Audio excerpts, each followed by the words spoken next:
Welcome to the Voice of America's News Words.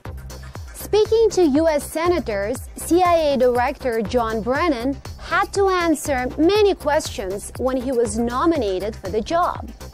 Democrats repeatedly questioned Brennan about the U.S. government's use of armed, unmanned aircraft, known as drones.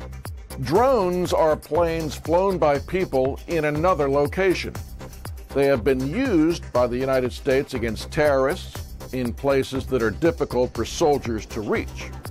Americans are debating how drones should be used. Now, the next time you hear the word drone, Drone. your English will be good enough to know what this news word means.